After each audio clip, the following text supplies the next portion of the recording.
Next हमको पढ़ना है डिटेक्शन ऑफ एलिमेंट, हमने पढ़ा। नेक्स्ट होगा हमारे लिए क्वांटिटेटिव एनालिसिस। क्वांटिटेटिव का मतलब क्या है? हमें पता लगाना है कि वो कितने अमाउंट में प्रेजेंट है। समझे? अभी तक क्वालिटेटिव देखा, अभी क्वांटिटेटिव में हमें पता लगाना है कार्बन एंड हाइड्रोजन का, कि कितने अमाउंट में कार्बन प्रेजेंट है या फिर कितने अमाउंट में हाइड्रोजन प्रेजेंट है। परसेंटेज निकालने होंगे। तो परसेंटेज कैसे निकाल सकते हैं?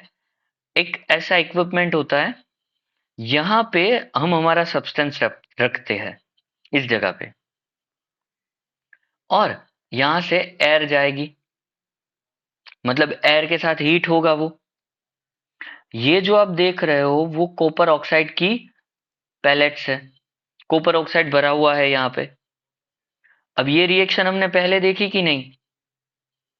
कार्बन कॉपर ऑक्साइड के साथ अगर आपने ऑक्सीजन की प्रेजेंस में हीट किया तो कार्बन किस फॉर्म में निकलेगा? CO2। अगर वहां पे हाइड्रोजन है, उसे कॉपर ऑक्साइड के साथ हीट करो in the presence of air, तो वो किस फॉर्म में निकलेगा? वाटर के फॉर्म में।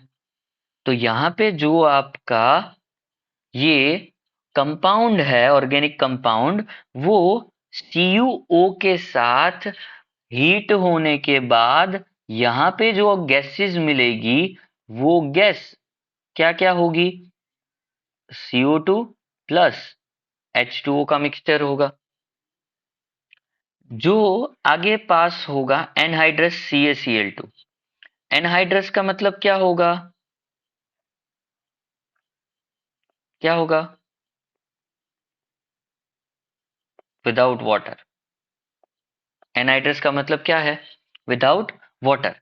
And anhydrous CaCl2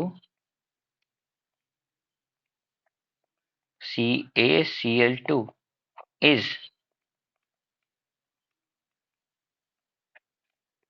hygroscopic. Hydroscopic मतलब इट कैन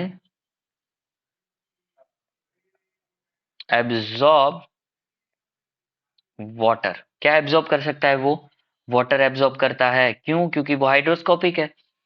तो जैसे ही ये CO2 वाला जो मिक्सचर है मेरा, वो आगे पास हुआ एनहाइड्रस CaCl2 में, तो जो भी ये मिक्सचर के अंदर वाटर था, वो यहाँ पास होने से पहले यहाँ पे रुक जाएगा, ट्रैप हो जाएगा, पकड़ लिया जाएगा।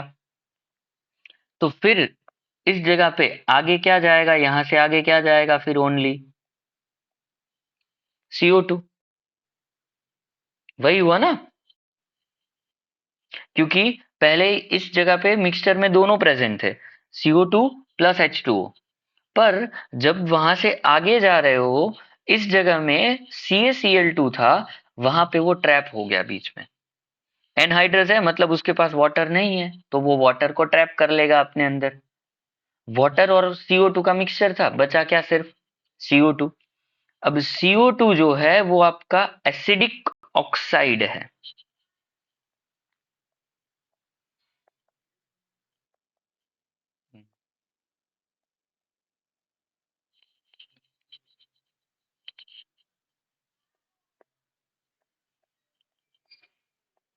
Non metal oxides are acidic. बेटा एनहाइड्रस किसके लिए वर्ड है? एनहाइड्रस CaCl2 है। ये जो यहाँ पे मटेरियल भरा हुआ है, ये वाला, वो एनहाइड्रस है। ये जो गैस मिला है वो एनहाइड्रस नहीं है। समझे? ऐसा है। मैंने यहाँ पे जो लिखा है CO2 प्लस H2O, यहाँ से जो निकला है उसमें तो H2O होगा ही। हमने जो यहाँ बीच में भरा है, वहां पे H2O नहीं है, वो एनहाइड्रस है। समझे? तो वो एनहाइड्रस था, तो जैसे ही इससे यहाँ पे जो H2O था वो आगे गया इसमें, तो उसने अपने अंदर खींच लिया। हाँ, तो वाटर ट्रैप हो गया। अब आगे गया तो ये बेस है, KOH। अब CO2 कैसा होता है? एसिडिक होता है। कैसा होता है? तो एसिड बेस रिएक्ट करेंगे ना, तो एसिड बेस रिएक्ट करके CO2 यहाँ किस में ट्रैप हो जाएगा?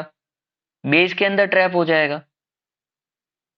तो हम क्या करते हैं, जो हमने यहाँ पे CO2 और H2O ये दोनों पास किया उससे पहले का वेट लेते हैं।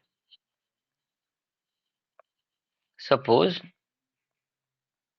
Before passing gas CaCl2, anhydrous CaCl2 का वेट सपोज आपके पास 30 ग्राम था। कितना? 30 ग्राम। और एक्वियस KOH का वेट सपोज आपके पास 35 ग्राम था। कितना था? ये सिमिलर हो सकता है और नहीं भी हो सकता। और after passing gas, gas pass होने के बाद जो एनहाइड्रस CaCl2 था उसका वेट इंक्रीज होके 30.25 ग्राम हो गया। और जो एक्वियस KOH था उसका वेट इंक्रीज होके 35.38 ग्राम हो गया। तो जो ये वेट इंक्रीज हुआ है, कितना इंक्रीज हुआ? 0.25 ग्राम। 0.25 ग्राम क्या होगा हमारा? वाटर होगा कि नहीं? और यहाँ पे KOH में कौन ट्रैप होगा? CO2। कितना इंक्रीज हुआ? 0.38 ग्राम। तो ये 0.38 ग्राम क्या होगा आपके लिए? CO2। समझे? तो ऐसे हम CO2 और H2O का वेट करते हैं कि वो कितना मिलता है। अब हमें तो परसेंटेज चाहिए अभी। सो CO2 में अगर परसेंटेज ऑफ कार्बन चाहिए तो हम क्या करते हैं, किसी के भी percentage total obtain upon total into 100। तो यहाँ पे ऑप्टेन CO2 में कार्बन कितना है? 12 ग्राम डिवाइडेड बाय उसका मोलर मास कितना है? 44 ग्राम। कार्बन का 12 होगा प्लस ऑक्सीजन का 16, 16 टू द 32, टोटल कितना होगा? 44 ग्राम। पर ये तो एक मोल में हुआ। कितने मोल में हुआ? एक मोल में। अब हमारे पास ऑलवेज एक मोल नहीं होगा। हमको कभी ऐसा बोलेंगे कि 0.5 ग्राम ऑर्गेनिक कंपाउंड को जलाया, तो हम ऐसा लेते हैं यहाँ पे M1 upon organic compound into 100।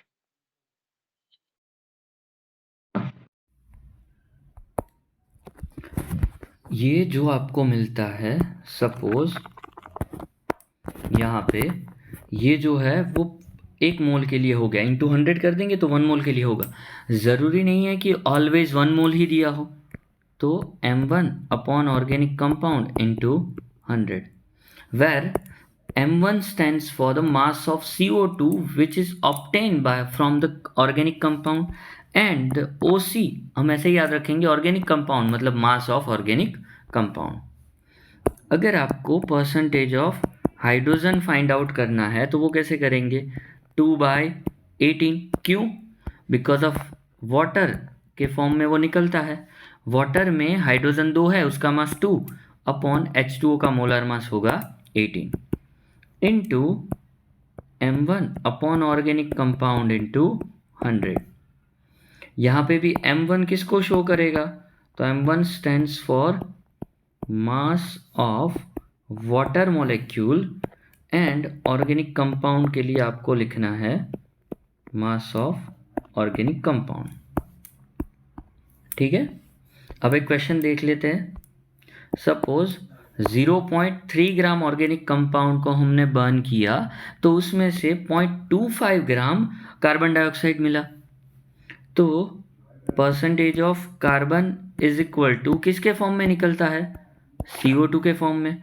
तो CO2 में 12 divided by 44 into M1 upon organic compound into 100। So 12 by 44 into M1, mass of carbon dioxide 0.25 upon organic compound, आगे क्वेश्चन में देख लो, 0.3 इंटू 100। तो इसका फाइनल आंसर अप्रोक्सीमेटली कुछ 22.7% के अराउंड आएगा, समझे। तो ये होगा आपके लिए percentage of carbon, same as it is. आपको परसेंटेज ऑफ हाइड्रोजन फाइंड करना है when water is 0.15 gram. Okay, done.